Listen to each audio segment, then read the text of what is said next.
ঢাকা বিশ্ববিদ্যালয় কেন্দ্রীয় ছাত্র সংসদ ডাকসু নির্বাচনে সেনা মোতায়েনের বিষয়ে অবস্থান স্পষ্ট করেছেন প্রধান রিটার্নিং কর্মকর্তা অধ্যাপক মোহাম্মদ জসিমউদ্দিন। তিনি বলেন, নির্বাচনে নিরাপত্তা রক্ষায় প্রয়োজন হলে সেনাবাহিনীর সহযোগিতা চাওয়া হবে। এখন পর্যন্ত নিরাপত্তা নিয়ে শঙ্কার কোনো কারণ নেই।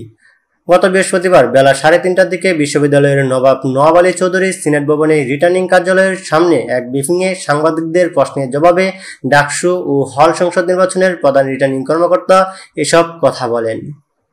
এর আগে আজ আন্তঃবাহিনী জনসংযোগ অধিদপ্তরের এক সংবাদ বিজ্ঞপ্তিতে বলা হয়, সরকারের পক্ষ থেকে বাংলাদেশ সেনাবাহিনীকে এ সকল নির্বাচন সমূহে দায়িত্ব পালনের বিষয়ে কোনো নির্দেশনা প্রদান করা হয়নি এবং ভবিষ্যতে এ ধরনের কোনো দায়িত্বে সম্পৃক্ত হবার সুযোগ নেই।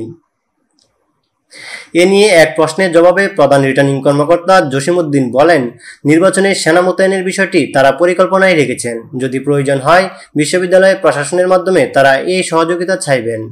তবে এখন পর্যন্ত নিরাপত্তা নিয়ে শঙ্কার কোনো কারণ নেই। রিটার্নিং কর্মকর্তা কাজী মারুফুল হক বলেন, শিক্ষার্থীদের সার্বক্ষণিক নিরাপত্তা ইস্যু নিয়ে দাবির পরিপ্রেক্ষিতে সেনা মোতায়েনের কথা বলা হয়েছিল। তাদের দাবি ছিল ভোটকেন্দ্রগুলো আবাসিক হল থেকে বের করে আনার, সেটি হয়েছে।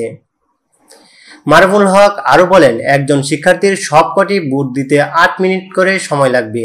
শতভাগ ভোটার উপস্থিত থাকলেও যাতে সবাই ভোট দিতে পারেন সে অনুপাতে ভোটকেন্দ্রে বুথ স্থাপন করা হবে।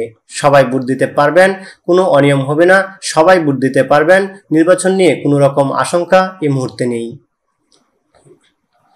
আচরণবিধি সংক্রান্ত টাস্ক ফোর্সের প্রধান অধ্যাপক গোলাম রাব্বানী বলেন, ক্যাম্পাসে এই মুহূর্তে কোনো ব্যানার ফেস্টুন নেই। প্রক্টর অফিসের মাধ্যমে সব সরিয়ে ফেলা হয়েছে।